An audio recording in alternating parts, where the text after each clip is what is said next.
Diceritakan seorang pria bernama Su Wenwu merupakan seorang panglima perang sekaligus juga pemilik dari benda pusaka bernama Ten Ring, 10 gelang yang selalu dipakainya dan menjadi sumber dari kekuatan yang membuatnya bisa hidup abadi. Selama ribuan tahun juga kisah tentang Wenwu selalu terdengar. Dengan semakin banyaknya wilayah yang berhasil dikuasainya, harta dan kekuasaan selalu menjadi tujuan utamanya. Hingga di tahun 1996, Wenwu dengan The Ten Rings yang menjadi organisasi besarnya itu pun mulai tertarik dengan sebuah desa bernama Telo. Desa tersembunyi dengan makhluk mitologi dan sihir kuno, serta menjadi tempat bagi banyak orang berlatih seni bela diri dari para dewa. Wenwu berserta anak buahnya menuju ke tempat yang diyakininya menjadi lokasi dari desa Talo. Namun secara mengejutkan, lokasi yang dipenuhi oleh pohon bambu terlihat sangat aneh dengan banyak pohon bambunya yang tiba-tiba bergerak, seolah menutup akses jalan di sana. Hingga kemudian mobil yang menjadi rombongan The Ten Rings terjun ke jurang. Sementara Wenwu dengan kekuatannya bisa keluar dengan selamat dari mobil tersebut. Dalam pencariannya, Wenwu akhirnya bertemu dengan Yingli yang menjadi penjaga sekaligus penghuni dari desa Talo. Mereka pun kemudian bertarung menunjukkan kekuatannya masing-masing. Namun menariknya, pertemuan mereka kali ini justru menjadi momen indah yang kemudian membuat keduanya saling jatuh cinta, hingga memiliki 2 orang anak bernama Sheng Chi dan Su Xialing. Kini Sheng Chi dikisahkan telah menjadi dewasa, dan ia tinggal sendiri di San Francisco.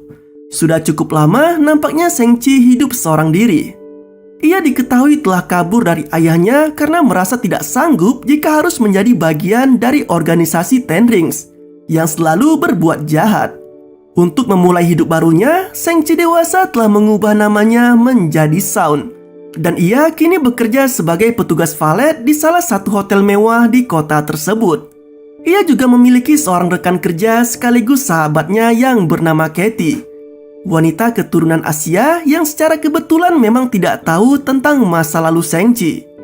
Keduanya begitu dekat, tidak hanya saat bekerja saja, tetapi juga kerap jalan bersama. Bahkan Sheng Chi juga memperlakukan ibu Katie layaknya ibunya sendiri.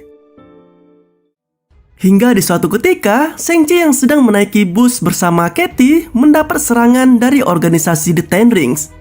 Meski selama ini Sheng Chi menjaga ketat rahasia tentang masa lalu dan jati diri yang sebenarnya, namun pada akhirnya ia mengeluarkan kemampuan yang dimilikinya ketika ancaman serius datang pada orang-orang di sekitarnya.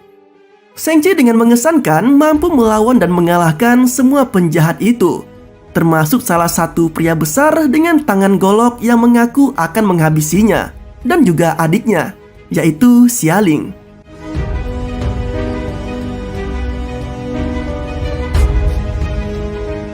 Pada akhirnya semua penumpang bus pun selamat, meski kini Sheng Chi harus menjelaskan kepada Katie tentang siapa ia sebenarnya dan bagaimana masa lalunya. Dari sini ia mengungkapkan tentang masa lalu kecilnya yang diharuskan untuk berlatih bela diri hingga dipaksa untuk menjalankan tugas pertamanya dengan membunuh target yang ditentukan oleh ayahnya. Berbeda dengan adiknya, Xialing tidak mendapatkan pelatihan bela diri.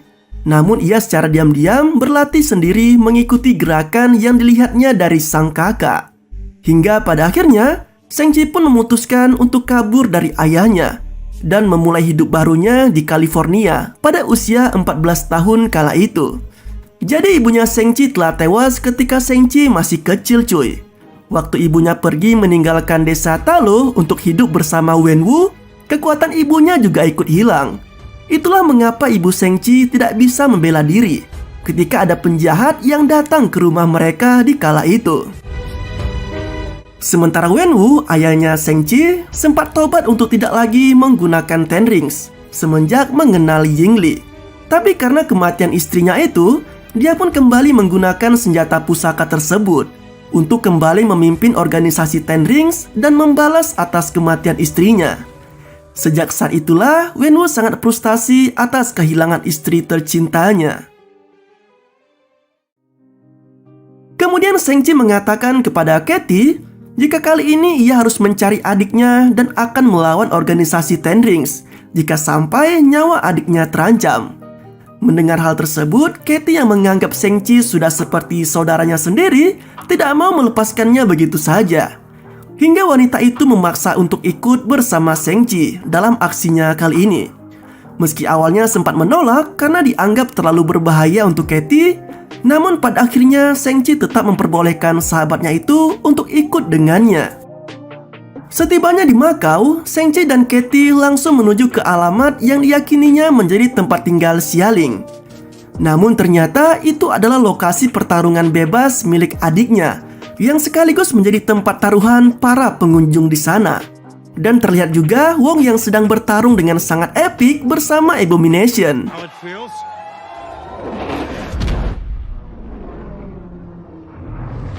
Sialnya Shang-Chi yang telah dikenal luas sebagai busboy dalam aksinya melawan penjahat di atas bus tempo lalu membuatnya harus turut serta dalam pertarungan di sana. Dan secara tak terduga, yang menjadi lawannya adalah adiknya sendiri, yaitu Xialing. Di atas arena pertarungan, Shang-Chi yang memang tidak ingin melukai adiknya selalu saja menghindar dari setiap serangan yang didapatnya.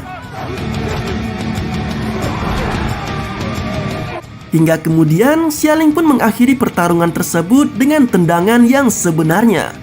Namun tendangan itu tidak melumpuhkan Shang-Chi sama sekali. Dalam pertemuannya dengan Xialing usai pertarungan, tiba-tiba datang sekelompok orang yang diketahui merupakan anggota dari The Ten Rings. Awalnya mereka berusaha kabur dari sana. Namun karena kalah jumlah, ditambah lagi dengan kedatangan Wenwu, akhirnya Shang-Chi, Xialing, dan Katie berhasil ditangkap lalu dibawa ke markas dari organisasi tersebut, yang sekaligus juga menjadi tempat tinggal dari masa kecil mereka. Dari sini akhirnya mulai terungkap alasan Wenwu memburu kedua anaknya itu. Ia ternyata hanya menginginkan Leontin yang sempat diberikan Yingli kepada Shang-Chi dan Xialing ketika mereka masih kecil. Karena dari Leontin inilah Wenwu bisa mengetahui kembali lokasi keberadaan desa Talo yang selama ini dianggapnya telah mengurung istrinya, yaitu Yingli, dan berniat juga untuk menguasai desa itu. Mengetahui niat ayahnya itu, Shang-Chi berusaha berontak dan melawan. Namun sialnya, ia beserta Xialing dan Katie justru harus dikurung di salah satu penjara di markas tersebut. Di ruang penjara, Shang-Chi dan yang lainnya ternyata bertemu dengan Trevor Slattery yang sempat menjadi The Mandarin palsu di Iron Man 3. Hingga kemudian ia pun ditangkap oleh organisasi The Ten Rings yang asli dan dipenjara hingga saat ini. Di sana juga ternyata ada Morris, binatang unik menyerupai anjing bersayap layaknya seekor burung, namun tanpa wajah, yang diketahui sempat dibawa oleh Wenwu ketika ia mencoba mencari jalan kembali menuju ke desa Talo. Nah, berkat bantuan Morris inilah akhirnya mereka berhasil kabur dari penjara di markas The Ten Rings dan menemukan jalan untuk menuju ke desa Talo.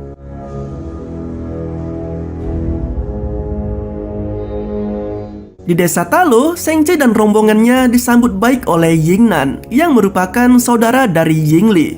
Di sana bibinya itu mulai memperkenalkan tentang desa Talo, termasuk naga sang pelindung agung atau Great Protector, yang diakuinya menjadi penjaga yang sekaligus melindungi dan memberikan kekuatan dewa kepada penduduk di sana.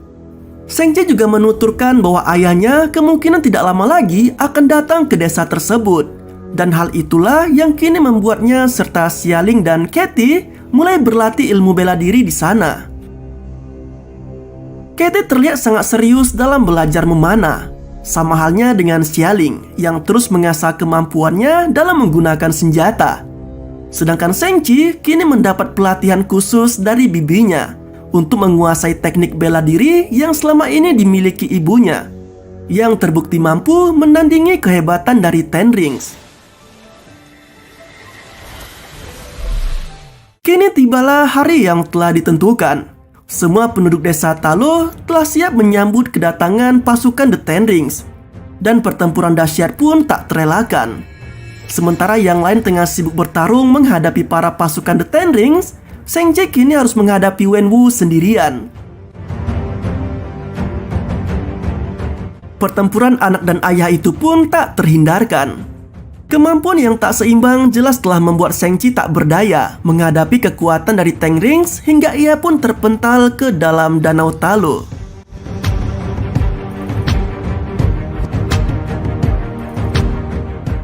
Sedangkan Wenwu yang masih terus mendapat bisikan dari suara Yingli dari dalam gunung, kini membuka paksa gerbang yang diyakininya merupakan tempat dikurungnya sang istri. Tanpa diketahuinya, tempat tersebut justru merupakan tempat dikurungnya Dweller in Darkness, kekuatan jahat yang selama ini telah dikurung oleh The Great Protector demi keselamatan dunia. Dan Wenwu telah dipengaruhi oleh monster tersebut. Satu demi satu monster kecil pun keluar berterbangan dari dalam gerbang akibat perisai pelindung yang mulai dihancurkan oleh Wenwu. Monster kecil yang keluar lalu merenggut jiwa-jiwa yang ada di sana untuk membangkitkan kembali Dweller in Darkness. Sementara pasukan The Ten Rings dan penduduk desa Talo yang tadinya bertempur kini mulai menyadari adanya ancaman baru, hingga membuat kedua kubu itu bersatu untuk melawannya. Di kedalaman Danau Talo, Shang-Chi yang tak berdaya kini disadarkan oleh naga sang pelindung agung. Dan ia dibawanya keluar danau untuk langsung memakan beberapa monster kecil yang sudah mulai keluar dari kurungannya. Sesuai arahan dari bibinya, Shang-Chi kini menuju ke lokasi Wenwu berada dan memulai pertarungannya kembali dengan sang ayah. Pertarungan dahsyat terjadi di sana. Hingga kemudian, Shang-Chi pun berhasil memenangkan pertarungan tersebut. Sementara Dweller in Darkness yang kini telah bangkit langsung menyerap jiwa Wenwu, yang dengan segera menyerahkan The Ten Rings kepada Shang-Chi. Shang-Chi pun sedih karena bapaknya yaitu Wenwu akhirnya tewas oleh monster yang tidak ada akhlak itu. Bersama adiknya, Shang-Chi kini mulai melancarkan serangannya pada monster naga Dweller in Darkness, hingga terjadi pertarungan super dahsyat di antara mereka. Namun monster naga kegelapan yang telah mendapat asupan jiwa-jiwa baru kini sudah semakin kuat, bahkan hampir menyerap jiwa dari naga sang pelindung agung.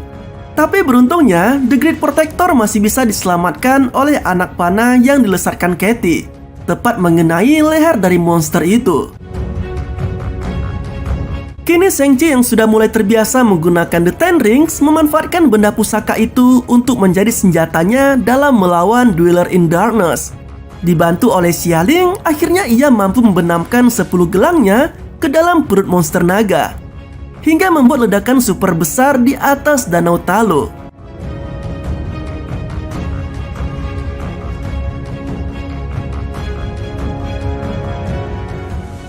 Desa Talo pun kini telah kembali aman dengan hancurnya Dweller in Darkness. Kini Shang-Chi dikisahkan sudah semakin dekat dengan Katie. Bahkan ia sempat mendapat undangan dari Wong untuk membahas tentang potensi dari Ten Rings yang dimilikinya. Masih di momen diskusi tentang Ten Rings, muncul Bruce Banner dalam bentuk hologram, disusul Carol Danvers atau si legit Captain Marvel. Soal eksistensi Ten Rings, Banner melakukan riset yang amat sangat dalam dan menyimpulkan bahwa benda pusaka itu tercipta dari molekul yang membuatnya terlihat lebih tua dari 1000 tahun. Bahkan menurut Banner, Ten Rings bukan terbuat dari unsur yang berada di bumi.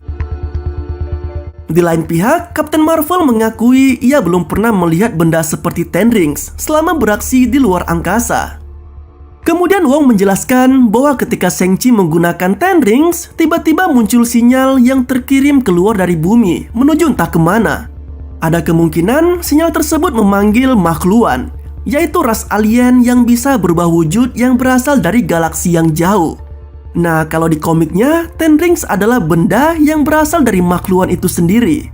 Jadi besar kemungkinan Fin Fang Foom atau wujud populer dari Makhluan akan muncul dan bisa jadi akan menjadi villain selanjutnya yang akan dihadapi Shang-Chi. Nah, sedangkan Xia Ling kini mulai melanjutkan hidupnya dengan menjadi pemimpin dari organisasi The Ten Rings, namun dengan konsep baru yang diusungnya. Tapi yang jadi pertanyaan, apakah Xialing yang mantap ini akan memanfaatkan organisasi Ten Rings untuk kejahatan seperti ayahnya atau malah untuk kebaikan? Tapi sejatinya karakter Xialing ini selalu berambisi memiliki organisasi berkuasa seperti ayahnya. Jadi dia bisa menjadi kawan atau lawan Shang Chi tergantung situasinya. Nah, itulah plot dan penjelasan dari post credit salah satu film yang sangat mantap di tahun ini. Terima kasih telah menonton video ini sampai habis. Sampai jumpa pada video mantap selanjutnya. Yoi banget gak tuh?